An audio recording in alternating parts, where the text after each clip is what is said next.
Alright, I'm back. We got Montucky Cold Snack right here. This is the, let me see, where is it? The official, unofficial beer of Montana. So this one's just a basic bitch lager. Not bad though. I am not above drinking this swill.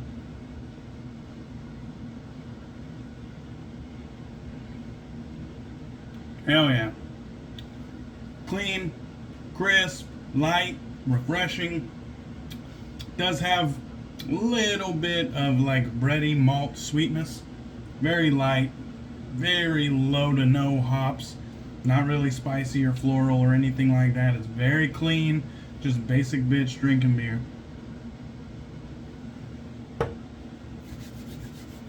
Alright, today we're going to be taking a look at Provence. I have no idea if I'm saying that right. But this is the remainder of the soap. I know it's all beat up and ugly. Forgive me for that. But we're going to be taking a look at the soap today. This is the Lavender Bar Soap. And so it came to us for about $7 for 5.3 ounces. And I couldn't see tallow in the ingredients list, so I'm saying non-tallow. I don't know if it's considered vegan or vegetal, but definitely non-tallow. Like I said, the scent is a straight up lavender. Herbaceous and comforting is what it says, straight from Provence. So a couple cool things about this one here.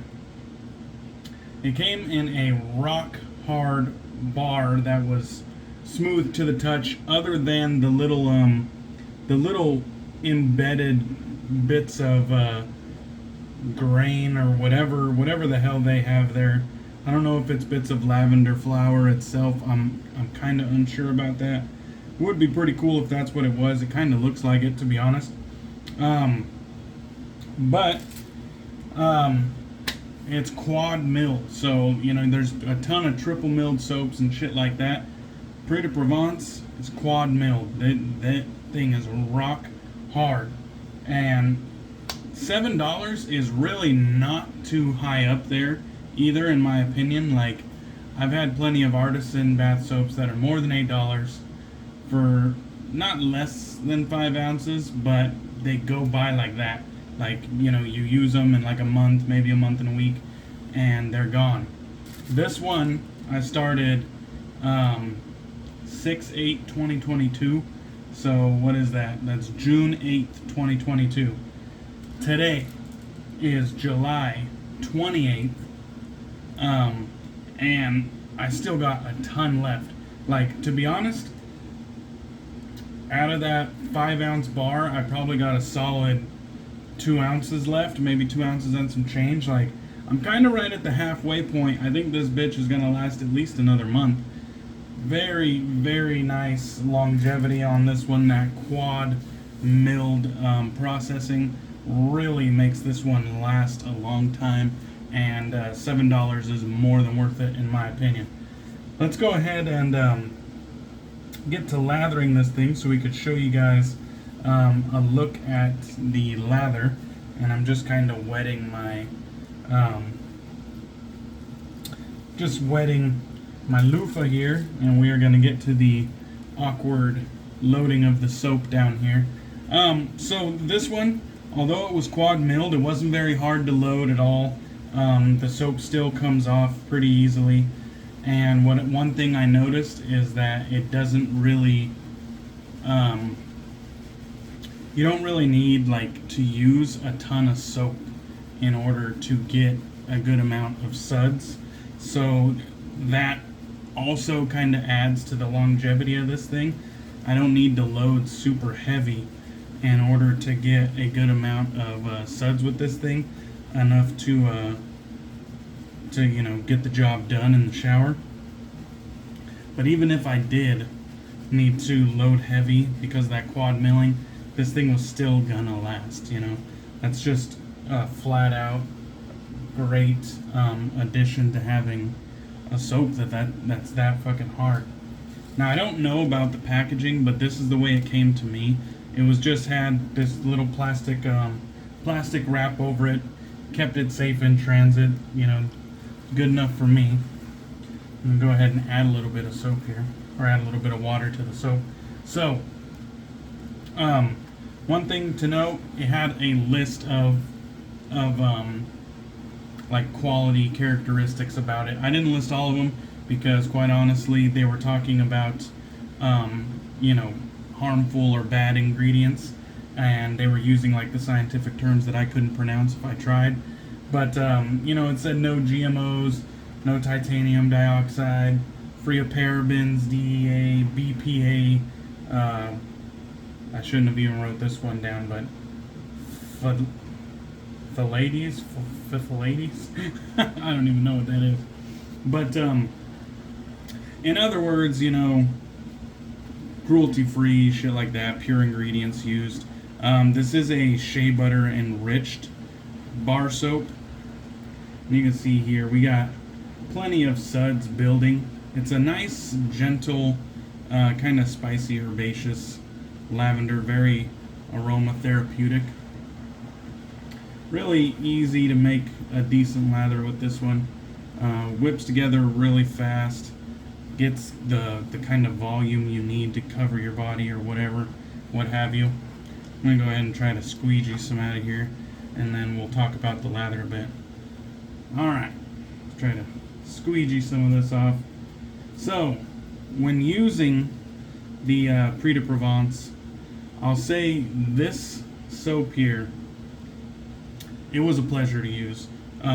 Since the very first time I put it to use, it comes together very quickly. You don't have to use a lot of product to get a lot of suds. It does have like a little bit of a weight and a density to it, which I was kind of not expecting, considering Prix de Provence is, you know, a little bit bigger of a company, and I kind of thought it was gonna not underperform, but I definitely didn't think it was gonna stack up to like some of my favorite artisan bath soap products.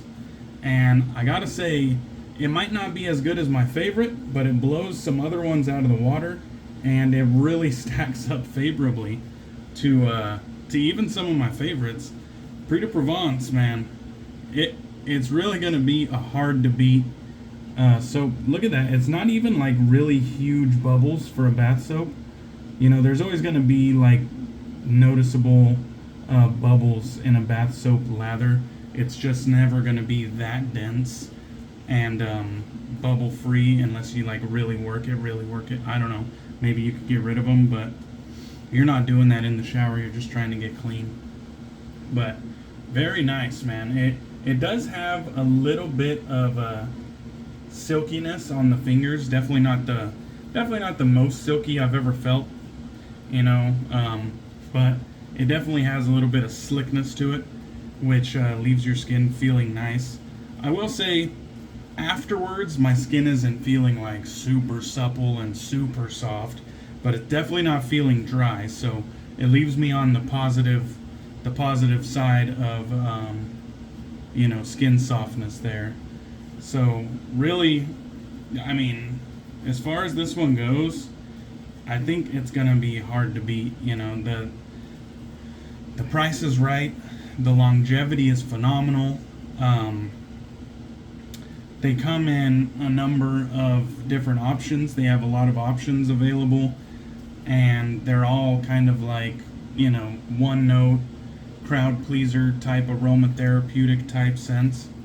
So you could really just pick one that sounds good to you, and this thing is gonna be like a solid addition to your bath soap lineup. I definitely have no problems saying that Prix de Provence will probably get the job done for you, and it'll probably be a favorable impression. So thank you guys for watching. Go ahead and dry the hands now. I think we covered all the major talking points there. If not, you know, ask me questions in the comments section and I will try to answer them to the best of my ability. As always with these videos, they're slow coming because it takes about a month or so to rock through a bath soap, but I got plenty more in the queue, and we will be getting through those as time permits. Thank you guys for watching. I appreciate you. Leave any feedback in the comments, and I'll catch you on the next one.